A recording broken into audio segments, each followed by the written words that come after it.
benn waxtu ci Télé Futurs Médias mbokk yi ñu ngi leen di nuyu di rafetlu seen ànd ak ñun xibaar diggu bëccëg gi ak li ci gën a fës ñaari ati kaso ñetti weer yu mu war a tëdd loolee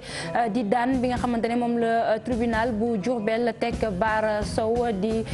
borom këru soxna soosule ñu dooroon foofule ca Touba di wuyoo ci turu Ndeye Coumba Diop. Association des juristes sénégalais ñoom jàppoon ci dossier boobu lee ngir rek naqarlu fitna gi ñuy faral di teg jigéen ñi fii ci Sénégal. des na ci ànd ak Mohamed Jo Diop di suñu correspondant foofule ca Bawol. Accident avion yi nag mënuñoo wax ne dafa bëri fii ci Sénégal ay kàddu la yoo xamante ne Xavier Diatta moom moo ko yëkkati borom xam-xam woowule ci wàllu aéronautique ne roplaan l'armée bi fi daanu woon weeri ñu génn ak la xew barki démb bokk ca département bu Podor dafa tombé rek teewul nag ñu war a wéyal enquête yi situé responsabilité yi ca Casamance ñeenti exploitant forestier yi nga xamante ne nag dañoo demoon ci àll ba ñoom ba léegi kenn gisul leen l'armée bi nag mi ngi wéyal recherche yi seen i njaboot jaaxle lool jamono ji borom kër yooyu lee demoon rek ut lu ñu jox bokk seen i njaboot aj mag ren gi ñi nga xamante ne ñoom ñoo ànd ak agence de voyage bi di Firmament ñoom nag yegsi nañu ca Médine ba amal sax seen i ziar ca bërëb yu sell ya des na ci ànd ak Fatou Bintou Konté ak Babacar Bey ñañu fa yebal tàggat yaram ab stade olympique bu football bu mën a dalal lu ëpp fukki junni ci ay nit loolee la njiitu réew mi xamle ne dinañu ko tabax fii ci Ndakaaru lu yàggul dara fii ak 2020 sax nag mu war a noppi ay kaddu la yoo xamante ni président Macky Sall mi ngi ko yëkkati ni ki démb bi ñu inauguré Dakar Arena di complexe boobu nga xamante ne ñi yëngu ci wàllu tàggat yaram rafetlu nañu ko mbokk yi lii mooy ponk yi fii gën a fës bu ngeen taaxirloo léegi ñu daal di faram-fàccee.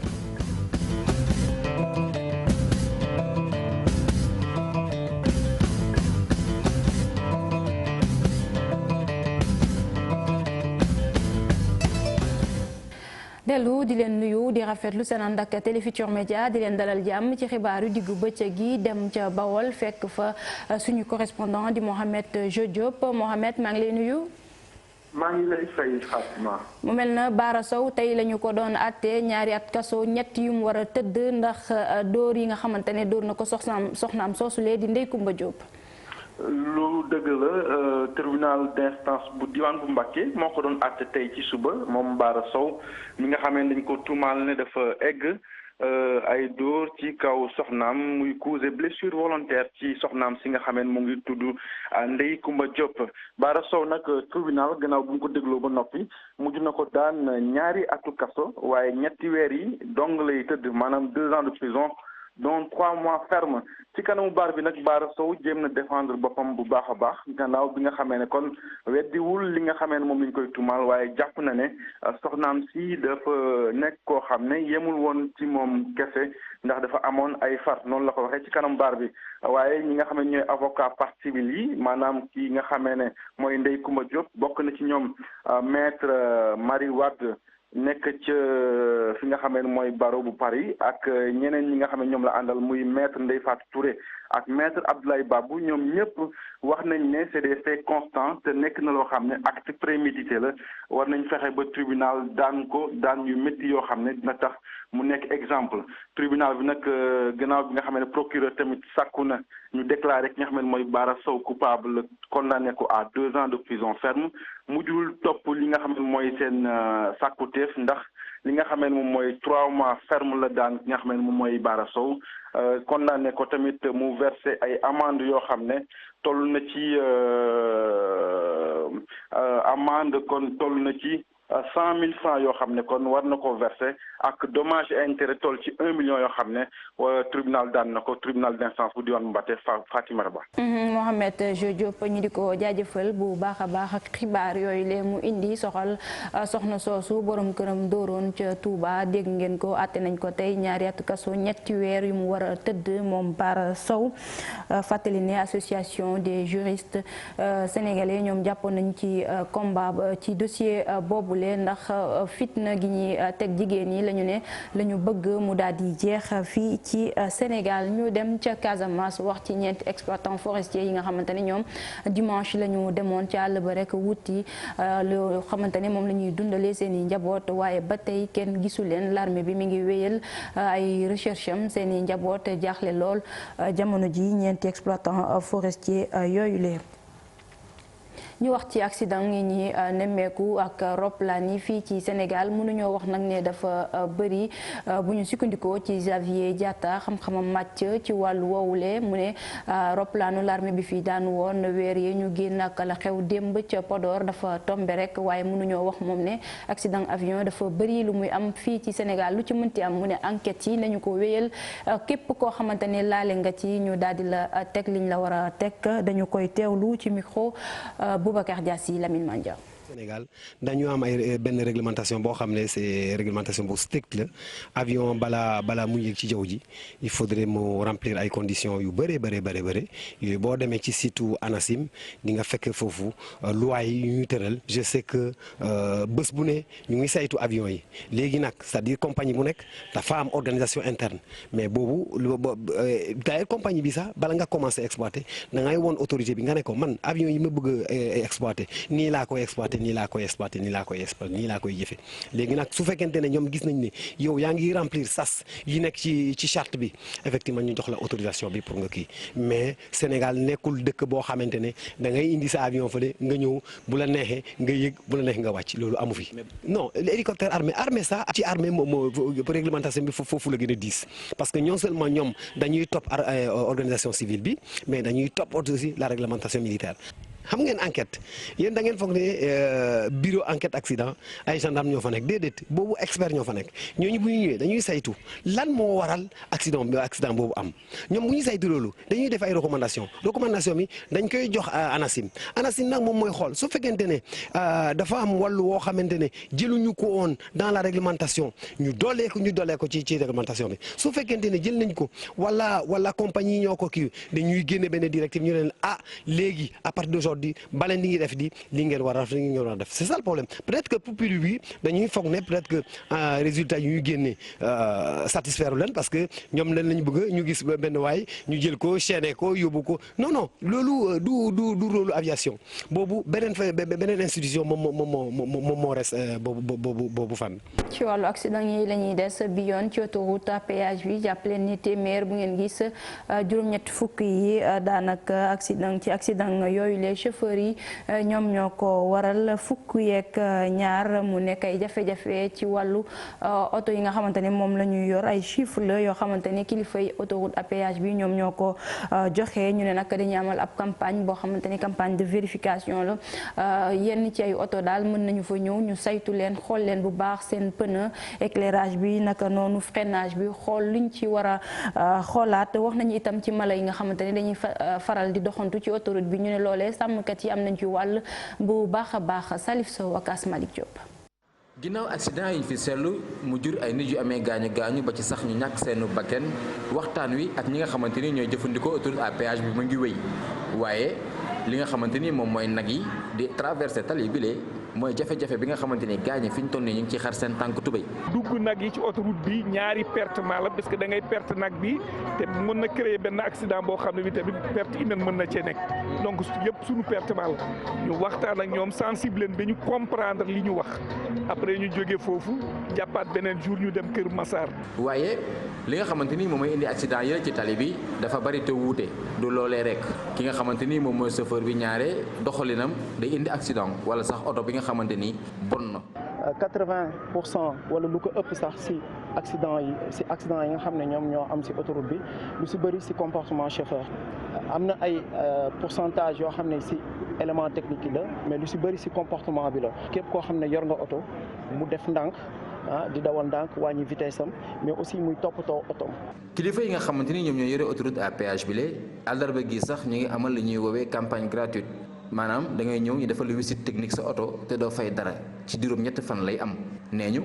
luñ ci jublu mooy bu néewee ba néew dimbali ñetti téeméeri borom woto ñu xool ndax seeni woto am nañu paanam déet. maanaam vérification kese la ñuy def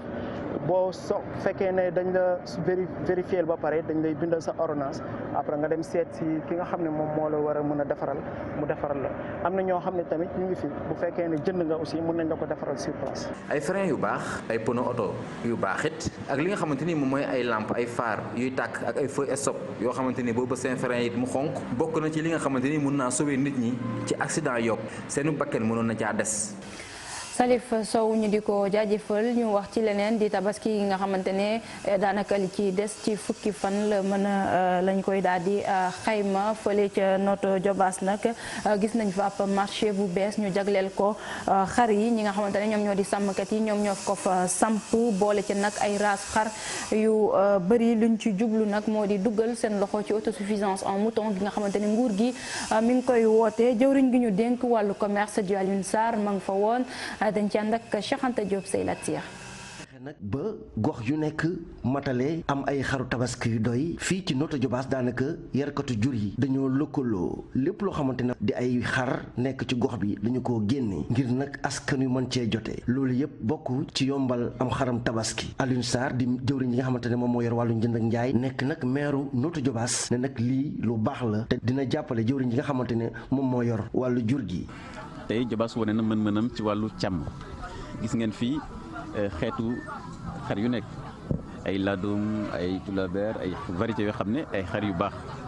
liñ fa ne nag misaal la rek waaye li nekk ci biir dëkk yi comme ni nga ko waxee moo gën a yaatu. ko yàlla def ak jàmm naa sant commission agriculture mu tànn benn bërëb boo xam ne du sore yoon bi maanaam Ila Touba ndax xam ngeen Ila Touba dafa traversé Notto bërëb boo xam ne képp kuy éleveur nga mën fa indi sa xar mën ko présenter mën ko exposer mën ko jaay. kenn ci ñi nga xamante ñoom ñoo fësal campagne bi wax ne bëgg na lool ci li nga xamante ne yarkatu jur yi nekk ci Notto Diobass def nañu ko te seen yéene moom mooy fexe ba ñëpp di mën a jote ci xaram tabaski. dañu ñëw bëgg a présenter la crème ñu wan ko waa Diobass yëpp. mais li ñu yore ci biir kër yi pour la sécurité alimentaire l'autosuffisance en mouton de tabaski des Diobassois presque sax gisuñu ko fii innovation bi tur bi lañ mën a joxagul mooy label bi ñuy woowee mouton de Diobass. beneen bi nekk suñu mission mooy fii ci Diobass lépp lu ñu soxla ci wàllu xaru tabaski ñun ñu produire ko suñu bopp mais duñu yem ci Diobass rek feneen fu mën di nekk ci Sénégal ñu fexe ko leen a satisfaire. yarkatu jur yi nekk fii ci Notto Diobass ñu ngi sàkku ci jëwriñ ji ñu defal leen daral gu mag fii ci Notto Diobass. Cheikh Anta Diop ñu dem ca Waalo wax ci ñi bay tomate ñoom nag ren ñu am production bu am solo boobu lu ëpp juróom fukki junni ci ay tonu tomate moom la ñu daal di am ren muy production boo xamante ne ñu ngi ko matale ginnaaw ay jafe-jafe yu ñuy jànkonteel foofule bu ñu sukkandikoo ci Abdoulaye Dieng moom moo jiite comité chargé de la filière tomate sàkku ne nag ci ñoom baykat yi ñu gën a góorgóorlu waaye itam nguur gi itam gën leen a bàyyi xel dañu koy teewlu ci micro Ousseynou Diop Habib Seck. dëgg daal dund nañu at yu metti waaye wax dëgg yàlla diggante daaw ak ren moom ñoo ngi sant yàlla mooy gis nañ ni wax dëgg yàlla mbayu tamaate am na fu mu eggaat parce que fu sore la ñu jógee ginnaaw gi bari na jafe-jafe yu ci am jafe-jafe yi nag mooy am na at yu nga xamante ni usine bi du bokk am na at yu nga xam dañuy bëgg def lu bare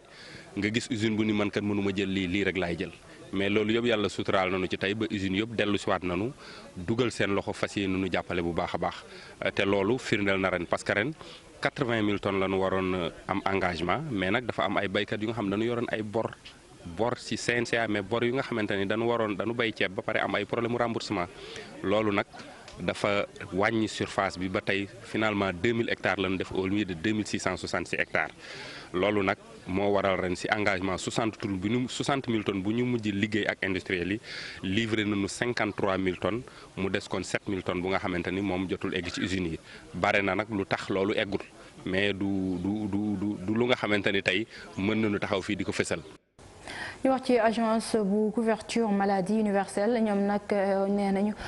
fay nañu seen bor yu ñu amaloon kër docteur yi ci Sénégal yépp bor yooyu lee ñu ne li ko war a waloon sax di facture yi nga xamante ni dañu ko doon saytu di ko càmbar ñu ne loolee sax tax na ba ñu bëgg a tàbbi ci leneen di fexe ba lépp ñu daal di ko informatiser bu ko defee jafe-jafe yi ni mel dootuñu ko amati Babacar Diouf Ndongo Ndiaye. kuréel gi ay partenaire am yàgg nañ ko yuuxu ne daal li mu leen yoral daf leen sonal ci bor situation boobu nag mel na ni fi mu nekk ni teggeeku na ki ko xamle di directeur général bi nga xam ne moom moo jiite agence nationale de la couverture maladie universelle. déet yi moom je prends réglé nañu problème boobu wax naa ni remboursé nañu près de 1 milliard fii jege na 1 milliard ci Diourbel soit mu dem ci structure de santé wala mu dem ci mutuelle yi donc côté boobu daanaka mu ngi suñuy ginnaaw mun na am nag mu reconstitué wu parce que loolu aussi mu ngi dépendre ci célérité bi nga xam ne ñu ngi yónnee affaire bi. ñoom sax lu ni mel bëggatuñu benn yoon mu am ndaxte am na système boo xam ne nii tëral nañ ko lépp lu doon njuuj jaaj ak yéex ci wàllu traitement dossier dina ko. dañu war a liggéey ci même dispositif loolu day yombal faj mi day yombal aussi pay mi parce que des fois bu point de prestation yi fajee dañuy yónnee agence couverture maladie facture yi bu ñu ko informatiser wul délai de traitement yi day gën a yéex moo tax tamit ñu mettre en place dispositif bi pour yombalal liggéey acteurs yëpp ñi di liggéey ci couverture maladie universelle. du ma ne am na njuuj njaaj waaye booy teg système boo xam ne da ngay fay da nga war a yow teg garantie yëpp pour mu wóor la ni li ngay fay effectivement prestation la boo xam ne effectué nañ ko et puis tamit docteur bi tamit li mu la facturation bu normal la bu jaar yoon la moo tax tamit système bi ñu war ko informatiser pour yombalal. directeur général couverture maladie universelle moom xamle ne xalif général des mourides jël na 20 millions yoo xam ne nii dugal na ko ci programme bi ndax rek dimbale leen ci diwaan. ñu wax ci ñàkkum ndox gi ñu nemmeeku ci yenn ci ay gox fii ci Ndakaaru li ni mel nag ba léegi mi ngi wéy fu mel na benn tali askan wa nee nañu sonn nañu lool ndax lu ëpp tey 3 weer amuñu ndox ñu ne ay jafe-jafe képp moom la ñu ci gis kilifa yi nag la ñu bëgg ñu taxaw ci ndax lu ëpp tuuru te ñu ngi jëm ci tabaski ñu ngi ci jamonoy tàngaay ñu ne mbir mi daal dafa doy Maymuna Njaay ak Amadou Ba ci reportage. lan moo xew. lan moo tax mënuñu am ndox. benn laaj képp lañu samp waa benn tali li ñu bëgg mooy ñu wax leen kañ lañuy am ndox nee nañu sonn nañu tàyyi nañu ci ñàkkum ndox mi. suñu ñëwee ñu génnee suñuy paat ku am barigo génnee ku am paan génnee après ñu root mais root bi metti na day am ay xëccoo ak yëpp da ngay dagg say nelaw doo mën lekk doo mën dara sànq amoo ndox doo mën a def dara say liggéey kër gi tamit day tardé li nga naajee dem marché tamit. ci gox bi. boo fi ñëwee daanaka kenn xalaatul ubbi sa robinet ndax doo fa fekk dara soxna si di jaayum ñam nee na dafay dox lu sori ngir root butéel yi mu yore. fajar gi dañuy jóg mais duñu am ndox ñun dañoo yore restaurant dañuy raxas dañuy togg restaurant Sey Ngoné lañ nekk benn tali fii usine benn tali mais dañuy root ba soo gis nga instant dañuy root fee si bërigo yi dañuy root mais guddi gi dañuy jóg 5 heures du matin mais duñu am ndox instant yi dañoo fas yéene root ndox bi rañ ko yóbbu ko fee xam nga ne sonn nañ instant yi amuñu luñ toggee sax luñ raxasee sax amuñu ko. waa ji di yore ay xar moom it jafe-jafe boobu umpulewu ko. supposons man mi nga xam ne ni dama doon fay 2300 ndox ci sama appartement sama facture ndox bi ma mujjee jot ni 8900 la ça veut dire dañ ko multiplier par 4. boo demee def réclamation dañ naan la jigéen ñi dañuy bàyyi robinet bi mu ubbeeku air bi di dem moo tax facture yi di yokk mais franchement nit ñi sonn nañ ci ndox ba pare ba léegi amagul aboutissement. laata saafara di juddu nag waa benn tali ku ci nekk yaa ngi def say pexe ngir nga am ndox moo jëfandikoo ci sa kër. Maymuna Njaay ñu di ko jaajëfal ñu dem fii ci colline bu Mamel ak xeer yu xonk yi ngeen fay gis ñu koy wax pierre ponce am na nag ñoo xamante ni dañu fay ñëw di ko jël di def ci ay saaku di ko yóbbu di jaayi li ni mel nag ñu ne mën naa indi gàllankoor bu ñu sukkandikoo ci ñi seen xam-xam màcc ci wàllu woowu leen ñu leen di wax ay géologue ñu ne loolee nguur gi da cee war a taxaw lu mu gën a gaawee lu ko may mën naa indi musiba Suadu Njaay ak Gervais Yaaw. montagne bu am volcan fii ci fële ca Ouakam guddaay gi di def lu mat 100 mètres ñu koy woowee Mamel ndax mbind ma ca montagne boobee ay activités yu doy waar mi ngi fay am ngir feesal seeni gafa. lañ fay jëlee jaru ko xeer bañ fay jëlee mooy xeer bi nga xam ne suñu jigéen ñi moom la ñuy yittewu di defar seen tànk yi loolu jaru ko ndaxte soo xoolee la ñuy jël lam nar a jur jarul li ñuy nar a jël. nañu koy xoosi di ko jaay looloo tax mbind mi soppeeku si lu ñeel wàllum alam ji di jur ay jafe-jafe. mun na indi ay risques yoo xam ne nekk naturel yoo xam ne nekk instabilité bu mag boo xam ne mun na jaar foofu. ña fa nekk sax ci wetu plage bi war nañ ko xam bët bu set ñu gis ay doñu xeer yu mag a mag a mag di jóge ci kaw di daanu léegi te loolu bis bu ñu continuer dina am ay conséquences yoo xam ne nag sur les mamelles yoo xam ne nag jaru ko. Mahamad Diène ba tey di woo nguur gi ngir mu jug si lu gën a gaaw. autorité war nañ jël ay matuwaay même fekkee ne jar na jël ay takk der ñu taxaw fa guddeeg bëccëg ngir tere mbir moom dina nekk loo xam ne lu baax la ci ñun. da nga tudd rek mamel wante ndakaaru gi yëpp corniche ouest bi yëpp le problème boobu laal. mu nekk loo xamante ne mi ngi am ay at a ngi nii. mun a jur ay musiba buñ ci taxawulee.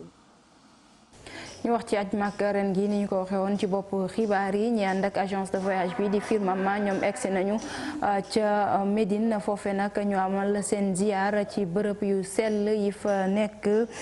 mu doon ab élément boo xamante ni ñu fa yebal di Fatou Bintou Konté ak Babacar Bey ñoo ñu ko yónnee.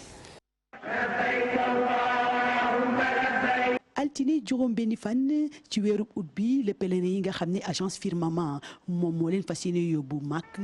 jóge fi nga xam ne moom moo di Ndakaaru ba ñu embarqué fee nga xam ne moom mooy aéroport international Blaise Diagne de Dakar ñi ngi def nag benn escale bu ndaw fee nga xam ne moom moo di Dubaï mardi ci guddi gi la ñu yegg si fi nga xam ne moom moo di Médine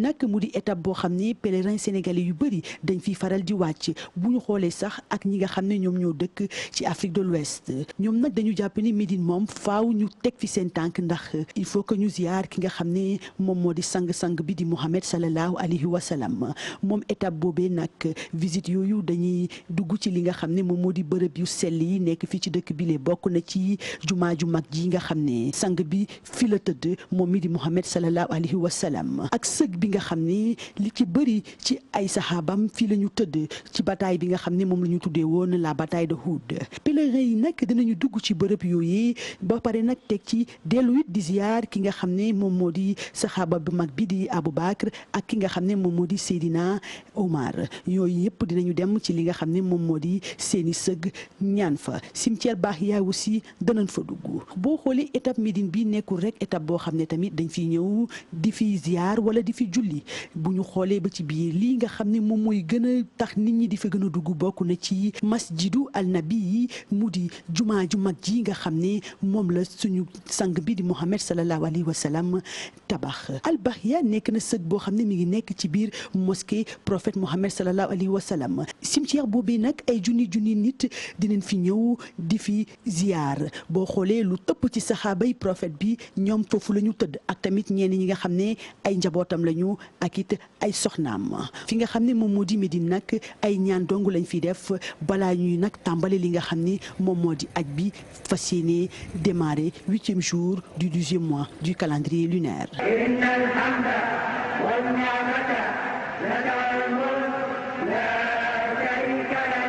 mu ngoog mu nekkoon ajaratu Fatou Bintou Konté ak El Hadj Babacar Beye ñoom ñooñu teewal foofule di leen ñaan rek lépp yemb foofule ñu wax ci leneen di général de division Cheikh Sène mi nga xamante ne daal di nañu ko tabb mu war a nag jiite gendarmerie moom daal di nañu ko installé ni ki tey nag mu xamle liggéey bu am solo bi nga xamante ne bëgg na ko matale ci bopp gendarmerie bokk na ci xeex ñàkkum kaaraange fii ci Sénégal. wax itam ci accident yu bëri ñi nemmeeku ci kaw tali bi naka noonu wàllu terrorisme ak cybercriminalité waaye loolu yépp nag jàpp na ni li ko jiitu moom moo di prévention di waxtaan ak nit ñi fexe ba yenn yi duñu ci dugg. Chérif Diak Amadou Ba teew nañu ca cérémonie d'installation ba. ñetti axe rek la définir bi ci jëkk moom mooy ñu kaaraange bi gën ko dëgëral ci bépp fànn ci matériel yi ci personnel bi ak ci gën a leeral yoon bi bëgg ñu xam fan la ñuy jaar. ñaareel bi mooy ñu fexe ba nga xam ne au sein de notre pays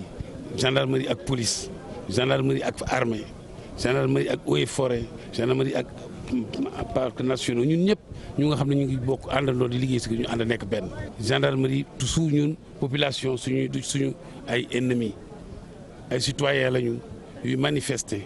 dañ leen war di accompagner dans leur manifestation mais en respectant l'ordre public mooy fexe ba nga xam ne réew mi ak ni muy doxee ak nit ñi jàmm ji ñu nekk dara du ci yàqu loolu dinañ ci taxaw tem te dinañ fexe ba góorgóorlu ba nga xam ne du ma ne sax nduxum wala gaañu te mënta am ci manifestation mais dinañ def ba ak moyens yi utiliser ak ni ñuy liggéeyee ak ni ñuy entraîner suñu ba nga xam ne lu yëngatu bi yëngatu kenn du gaañu kenn du ci am benn gàllankoor. fexe ba nga xam ne du ñu xaar ba dara xew ñuy door a jóg laytaay bi mooy nañu taxawaay boo xam ne dinañ fexe li ñëwagul ñu xam ko jël ay matuwaay ba nga xam ne loolu du egsi loolu mooy ni ma bëgg a liggéey. dinañ yokk suñu taxawaay Casamance boobu ñu koy yokkee mooy fexe ba nga xam ne aar sénégalais ya fa nekk aar institution ya fa nekk présence su gendarmerie ci tali yi ak autoroute yi ñuy waaj yi ñuy defar yëpp di ngeen gis ne dina yokk ay unité d'autoroute lañ leen créer biir gendarmerie territoriale pour wàññi fexe ba nga xam ne daal accident yi dina wàññeeku. mu ngoog mu nekkoon général Cheikh Sène ñu dellu ca Makka ak élément bi ñu soog a jot di bu Fatou du ajaratu Fatou Bintou Konté ba léegi ak pèlerin u jàcc yi nga xamante ne ñoo ànd ak kàddu yu ñu yëkkati ginnaaw bërëb yu sell yu ñu fa jot ziar wane seen mbégte dañ leen di teewlu yooyu la u jàcc. ziar nañ ko ci nu mu gën a rafete nu mu gën a selle nu mu gën a teeye ba pare avant ñuy dem sax yee nañ ñu rappelé waat ñu bërëb bi naka la demee macha allah expliqué ñu ba ñi xamul woon ñu mën a xam exactement histoire bërëb bi ndax mbir boo koy def xam ko da cee am solo lool ñu xam histoire kii bi nga rappelé ñu sallallahu alayhi wa sallam ngëneel yi nga xamante ni yëpp la ñu indi ba yeewaat vraiment émotion yi te loolu baax na nit mbir d'abord da nga koy bëgg d'abord avant nga ci mën a sóobu. musuma yëg sama àdduna ndax musuma gis lu mel nii ci àdduna waaw te amul feneen ci àdduna donc sant yàlla julli ci Seydina Muhammad sallallahu alayhi wa sallam ñaanal suñuy waajur. ñu wax ci atelier bi ñu jagleel dividende démographique ñu doon ko amal fii ci Ndakaaru daal dinañu ko sax tëj nag amal cérémonie de clôture bi ñu tànn ci nag ay ndaw yoo xamante ni seen at toll na ci diggante fukk jàpp ñaar fukki at ak ñeent ñu doon leen tàggat ci wàllu woowule waaye itam communicateur traditionnel gi ci wàll gi nga xamante ne am nañu ko ci dividende démographique dañ ci teewlu Habib Faye ak Modou Diop. caada kaddu ak dividende démographique loole moo tax a jóg communicateur traditionnel yi nekkoon ci ab lël ci diirug ñett fan fii ci diwaanu Dakar. wax leen lan la mooy dividende démographique ak fan leen jëm ndaje boobu moo tax ñu teg ko waaye dafa fekk ba ñu jógee Conakry danoo jàpp ne Ndakaaru taxawaayu réseau bi fi nekk moo tax ñu bëgg fay def benn atelier régional boo xam ni ci ñetti weer yi mujj ci weeru ci at mi ñu nekk lañ koy def muy ñaar fukki dëkk ak ñett Afrique de l'Ouest et du centre ñoo fiy daje. ñoom ñooñee lëkkaloo ak waa UNFPA fas yéene ñaax ndaw ñi nga xam ne am nañ fukk jàpp ñaar fukki at ak ñeent laata conférence gi ñuy amal fii ci diwaanu Ndakaaru. ñu demee ba ci biir dañ ni nañu jàppaloo réseau yëpp réseau islam population communicateur traditionnel réseau des journalistes ak réseau des jeunes loolu lépp mooy li nga xam ni moom la ñu war a sàmmonte waxtaane ko ba nekk benn boo xam ni dañuy yëkkatandoo bu ñu wax loo leen wax ko kenn du wax kii wax lale waaye ñu fexe ba buñ koy wax ñu ko jëmale muy ci ndaw ñi ci mag ñi ak ci ñëpp ñu war na mën a wax ak ñoom ci wàllu wépp. tax na itam ñu tëral ab plan d'action ci diirub ñetti at ngir rek xool ana nan la ñuy sóobee ndaw ñi ci boobu la xeex. teg la nga xamante ne mooy plan d'action ba nga xamante ne fii ñetti at yi ñëwaat nii incha allah boobu buñ ko mettre en œuvre c'est-à-dire buñ ko appliquer dinañu permettre ñun Sénégal ñu nekk leader ci Afrique ci mbirum en réalité population ak dividende démographique. ndaw ñi toll nañ ci xaaj-xaajaatu àdduna wërngal këpp loolee nekk taux goo xamante ne ci wàllum njuril gi mi ngi gën di wàcc. ci dëkk yu bari bu ñu sukkandikoo ci UNFPA tey ji la leen tax di jóg bokk na ci liggéey ak ñii di société civile bile ngir ñu tëral ay pexe yu mucc ayib ci li ñeel anam ba ñuy jëfee dividende démographique bile.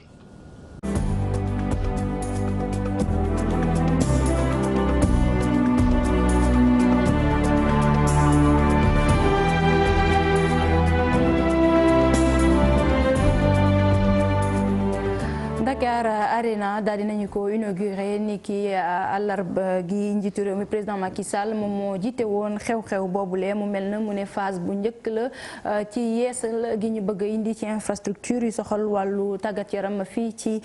Sénégal moom président Macky Sall daal di cee profité rek xam ne ne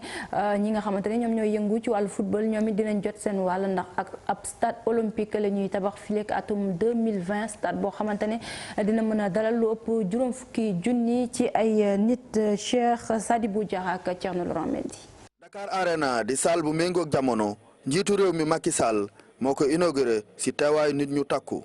Nous y voilà aujourd'hui. mu ngoog ku doon laajte faale yi ngooye ngi Dakar Arena sotti na bu sottee nag ku ne mën na cee gis sa bopp moo xam ñi nekk ci wàllum basket handball volleyball wala xeetu tàggat yaram yi nga xam ne dañoo jege yoo ko karaté waxtu wi nag waxtu am solo la ci ñun waxtu fort la waaye nag lii moom jàppaleen rek ndekki li la añ beeg reer bi moom mu ngi ñëw ndax nag ñu ngi waajal yeneen i jumtukaay yoo xamante ni si dina méngoog jamono lool te nag yàggatul ñu sanc ko ci Diamniadio fii nii. Le pôle urbain de Diamniadio. bég lool ci Dakar Arena bi ñi nekk ci tàggat yaram yu ñu fa mën a amal di xamle ni lii daf leen di yokk xarañ. Nous considérons ce but. lii nag daf ñuy gën a sas ngir ñu gën a farlu ngir nag ñu gën a jox li ñuy def gëdd. du Sénégal. ñëw naa fi ak président confédération africaine bu handball il y a 3 mois de cela mais la première décision bi ñu jël mooy Sénégal incha allah. soit 2020 wala 2022 moo war a organiser championnat d'Afrique des nations dames loolu nag li ñu ko may mooy infrastructure bu mel nii. njiitu réew mi siiwal fa ni football ak athlétisme ñoom it dinañ am seen stade bu méngoog jamono ci lu dul yàgg dara. li ma leen di wax tey ci bés bii mooy maa ngi leen di dox daje fii ak 2020 bu boobaa nag bëgg naa ñu inauguré beneen stade bu yànji lool sax nag fas yéene am 50 000 places. inauguration Dakar Arena bi amal nañ ko ci xumbute terrain basket bi moom amal nañ ci ay jongante yu njëkk ginnaaw yu tout tànk yi wane seen mën-mën.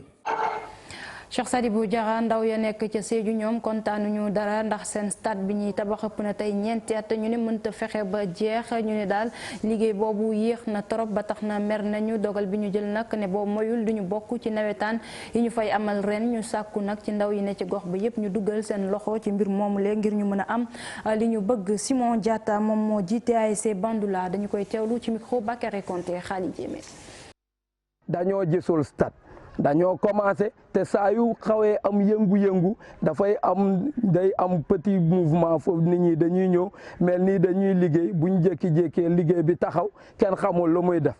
am na ñuy waxu boycott wante pour man boycott amul boycott dañoo amul stade fu ñuy footballé bay boycotté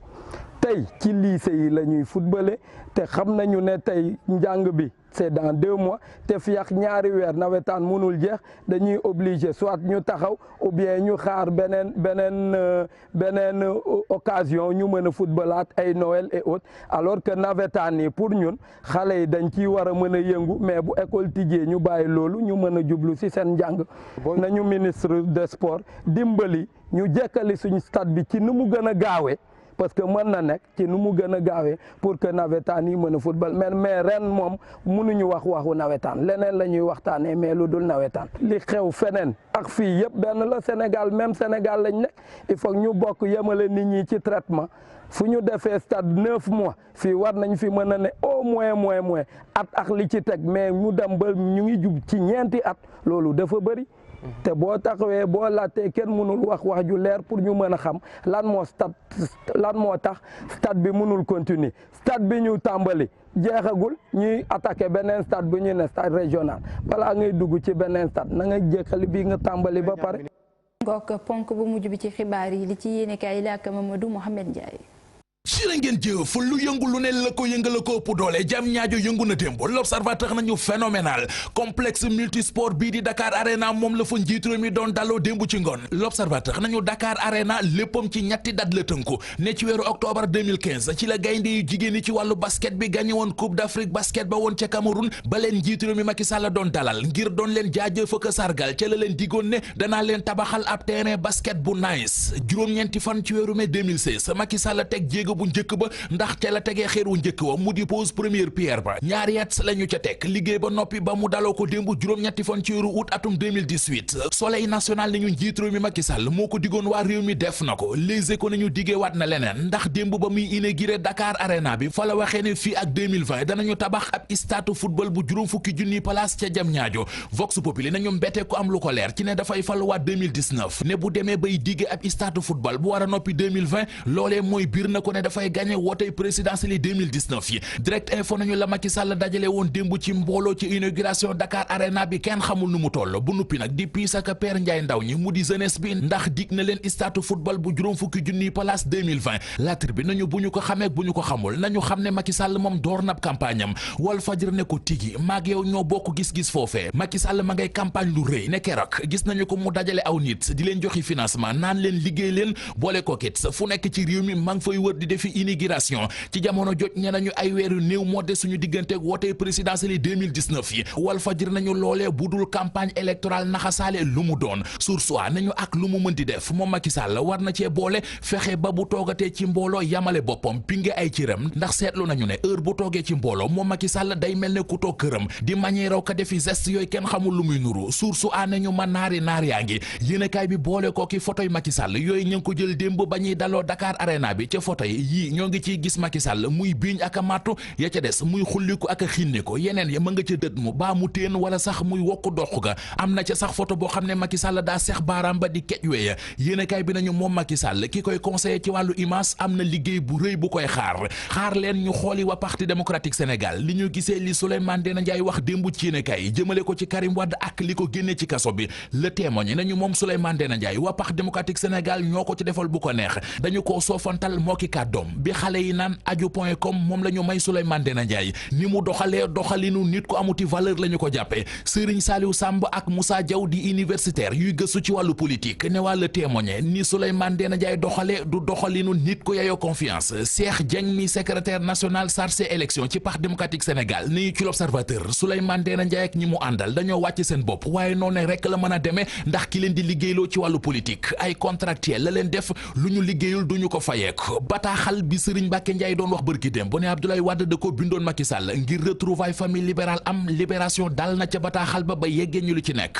bil yéenekaay bi Abdoulaye Wade ma nga ca naan Macky Sall muy yow di ñi ci des ñoom Idrissa Seck ak Pape Diop ñëwaat leen ci njabootug libéral gi ngir ñu bokk tànn benn candidat di candidat unique ci wootey présidentielle yii di ñëw libé nañu la ko Macky Sall tontu moo di jot naa leetar bi waaye li ma tàmbali mënuma caa dellu gannaaw kii di Idrissa Seck moom ba mu ko yëgee la mu ca tontu moo di bàyyi wax na dialogue politique bi ñuy wax ci réew mi te demul cëng dikkul mbay laar Le Quotidien nee nañu am na lu toll ci ñaar fukki kuréel ak juróom-ñaar yu fare ci société civile gi jóg nañu sol seenu dàll fas yéeni cee dox tànki jàmm jeex na ci diggante Gaston Mbengue ak Luc Nicolaï yër leen xët mu njëkk sunu lamb ñoom ñaari promoteurs yi defante gi ñu nekkee feeñati na ci combat Balla Gaye 2 ak Modou Lo ndax yéenekaay bi mi ngi ñuy fàttali ne ci atum 2010 Gaston Mbengue moo bëggoon a tëgg boobi les combat ñaari mbër yi ku ci nekk mu fay la ñaar fukki million Luc Nicolaï daggee ca làng ga nangu combat bi mbër bu ci nekk mu fay la ñeent fukki million juróom-ñetti at ginnaaw bi ne loolee 2010 la woon tey ñoo ngi ci 2018 Gaston Mbengue jël na revanche am ci kaw Luc Nicolaï ba noppi tëgg combat revanche bi Modou Lo Balla Gaye 2 ñaari mbër yi muy Modou Lo di Balla Gaye 2